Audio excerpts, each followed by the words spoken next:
got an argument together, and I think you're probably going to see the president really have something to regard in terms of the potential for, as he has been saying in the campaign trail for weeks and not months now, that the only way that he is going to lose is if the election is stolen. And maybe sort of lay the groundwork here for myriad legal challenges to the outstanding vote of these extended deadlines that we see in many states across the nation. There was a thought earlier tonight that the president looked like he had a sizable lead in places like Pennsylvania and North Carolina, that there wouldn't be any reason for a legal challenge, but as that vote begins to tighten, and we expect it will tighten in Pennsylvania as well, as more results come in from the heavily Democratic areas around Philadelphia and Pittsburgh. That the likelihood and the probability that a legal challenge grows with every vote for Joe Biden that comes in and every percentage point by which the vote difference begins to tighten. So I think the president. And you're looking at a live picture of the East Room of the White House. The president is due to come out any second now to make remarks to about 400 supporters in the East Room. Vice President Mike Pence and Mrs. Pence are also there. So we're waiting for that to happen. Reminder, we'll be here all night. Several Senate races, gubernatorial races still to be declared, House races, so we don't know the balance of power in the House and the Senate yet. And obviously, we don't know the results of the presidential race. Michigan, Pennsylvania, North Carolina, Georgia, Maine, and Nevada and Arizona. Still to be decided on which way they go, to the Republicans or the Democrats. So it's getting, a little late in the evening, but we will be here all night. It's somewhat different, however. Obviously, in Florida, we had a result in Florida, or close to a result, a disputed result, but we're in a situation now where we're nowhere near Pennsylvania counting all of its votes, or Georgia, or a number of these states. So it's a more complicated case for the president to make now than it was in Florida, where all the states have been called at various points. George W. Bush had been declared the winner. Joe Biden, Al Gore had actually conceded and then had to rescind his concession. And of course, the famous line, Gore said, "You don't have to be snippy about it." So, this is going to be a more complicated and tougher case for this president to make than it was for George W. Bush. And it's going to be excruciating for the country. Well, I think it would be, it's not sort of divisive in terms of, you look at the comparison, let's take a state like Pennsylvania. You look at the rural counties in the middle versus, the counties that are. And here's where we stand electorally right now. President Trump, 213 electoral votes. Joe Biden, 224. The magic number is 270. You can see the undeclared states there: Nevada, Arizona, Alaska, Georgia, North Carolina, Pennsylvania, Michigan, Wisconsin, and Maine. Those are all still to be decided. You can go to our website at cspan.org/election to see the full map. The president is due out any second now. Here's the East Room of the White House. The decision desk is now calling the Montana Senate race for incumbent Steve Jones.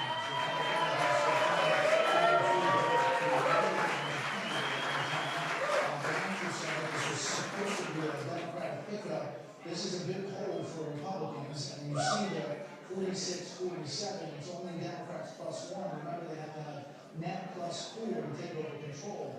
We are getting to the point, if you look to Michigan, if you look to Purdue and Georgia, if he stays over 50%, that we may this morning be able to say that Republicans are going to hold on to control in the U.S. I was just going to say, if we were pretty good idea that the president's going to sign a fundraising deal from the Trump-Pence campaign directing Democrats wanting to steal the election.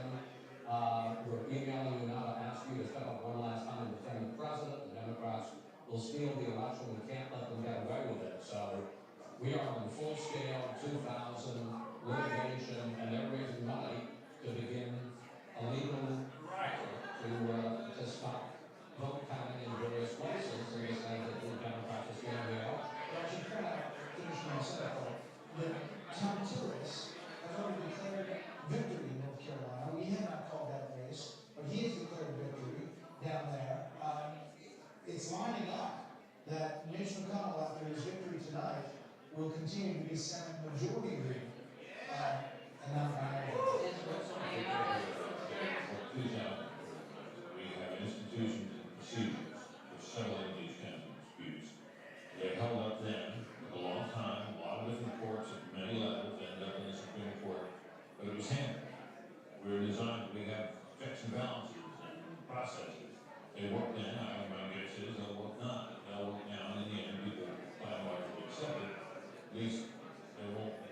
refused to accept it, and worse than they refused to accept Donald Trump's clear victory 4 years ago. I might also add about 2,000, by the way, the slogan of the Democrats was, "We're going to count every vote." They didn't really want to count every vote. They wanted to count votes and keep counting votes in parts of Florida where they believed they would pick up votes. They didn't want to count anywhere else. David Boyd, who was the lawyer for the Trump team, acknowledged that in his book. I'm sorry, that's it. The Trump team, it's the Bush team. You mean,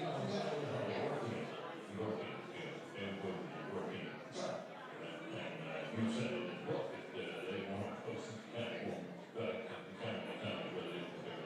Well, that's what's going to happen here too. Yeah. Don't you think that you're going to start saying, well, you can count them here or don't count them there, and there'll be obviously objections to what's going on in Philadelphia or what's going on in Georgia now in Fulton County.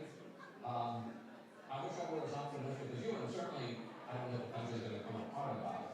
That's what I'm saying. This is the last thing the country needs. I mean, so many people are close to a political nervous breakdown, and it seems to me this is going to put us closer to the edge. It's a 2020 cherry on top of a really awful Sunday that the country really did not need. And that, I think, is one of the most difficult parts of watching all of this unfold. And I started to look up, we did some history lessons earlier, it was 1896.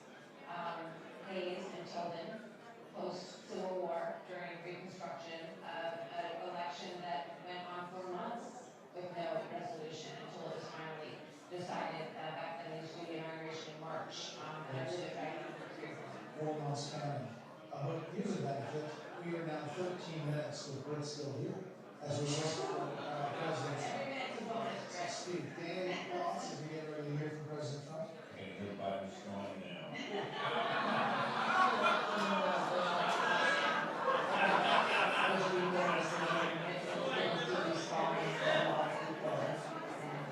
We all remember it, we were there covering it.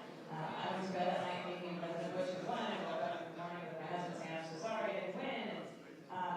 And, it still weighs heavy on people's minds, and at the time, there was no incumbent in the White House. And one thing that's really different about this, they will say that where President Trump is going to be speaking from the East Room of the White House, just below the residence, that he calls home, in the people's house. I think that feels a little bit different to me. Well, that's a lot different for the Republican National Convention. The final speech on Thursday night to be on the South Lawn, we were there, and this White House for this president, in an age of COVID-19, has been the place where he is delivering the big moments. And this is obviously one of the biggest as he tries to hold on to a re-election. Yeah, he has been forced to do all of these events right at the White House, and it is his home and his residence, and he does gain the advantage of being able to have this amazing backdrop and very presidential environment for these big moments. And while we're waiting for the president, we're going to check in with Greta Brawner at the news desk.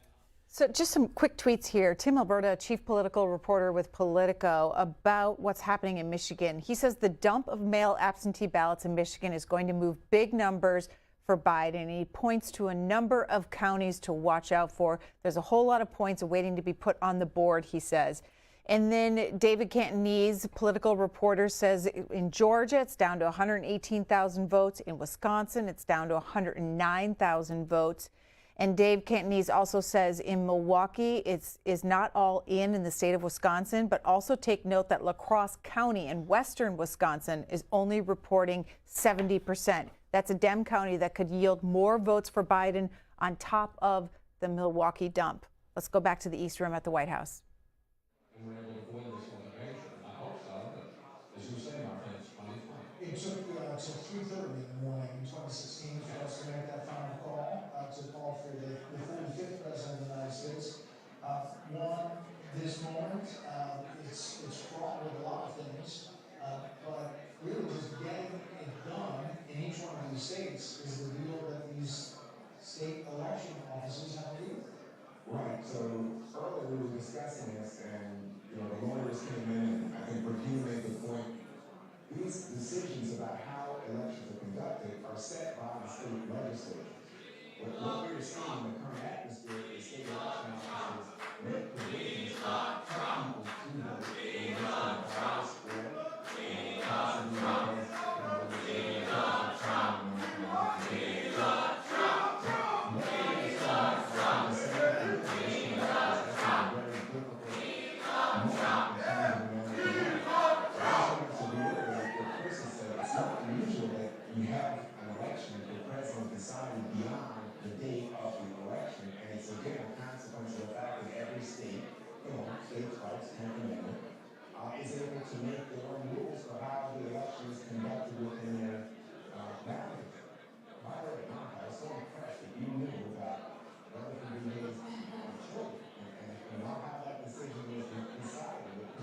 Ladies and gentlemen, the President of the United States, Donald J. Trump.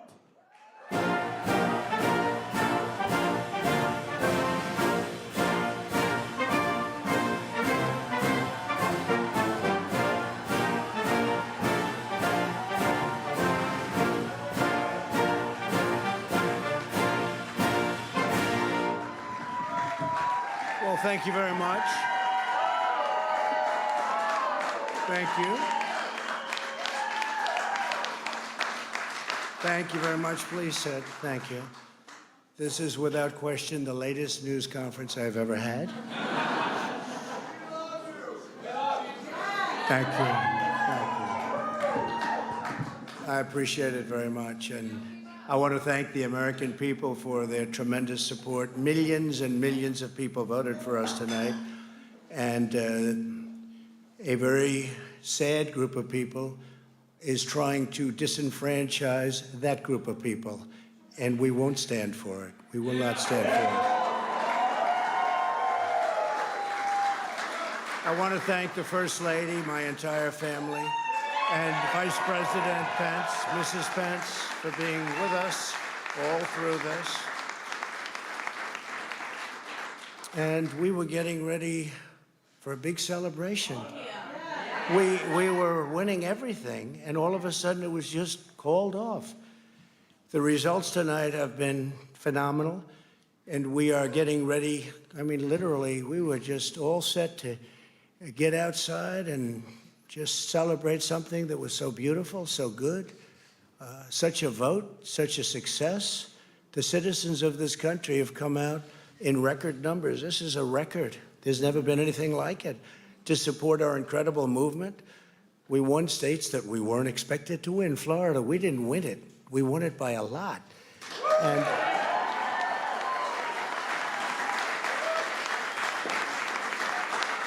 we won the great state of Ohio.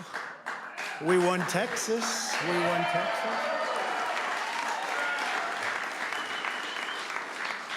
We won Texas by 700,000 votes, and they don't even include it in the tabulations. It's also clear that we have won Georgia. We're up by 2.5% or 117,000 votes with only 7% left. They're never going to catch us. They can't catch us. Likewise, we've clearly won North Carolina, where we're up 1.4% or 77,000 votes with only approximately 5% left. They can't catch us. We also, if you look and you see, Arizona, we have a lot of life in that. And somebody declared that it was a victory for, and maybe it will be. I mean, that's possible. But certainly there were a lot of votes out there that we could get because we're now just coming into what they call Trump territory. I don't know what you call it, but these were friendly Trump voters. And that could be overturned. The gentleman that called it, I watched tonight, he said, well, we think it's fairly unlikely that he could catch. Well, fairly unlikely. And we don't even need it. We don't need that. That was just a state that if we would have gotten it, it would have been nice, Arizona. But there's a possibility, maybe even a good possibility. In fact, since I saw that originally, it's been changed and the numbers have substantially come down just in a small amount of votes. So we want that obviously to stay in play. But most importantly, we're winning Pennsylvania by a tremendous amount of votes.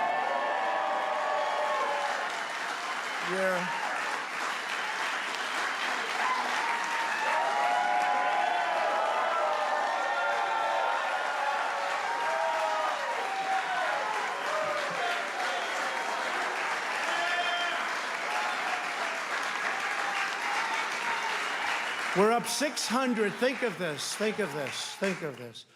We're up 690,000 votes in Pennsylvania. 690,000.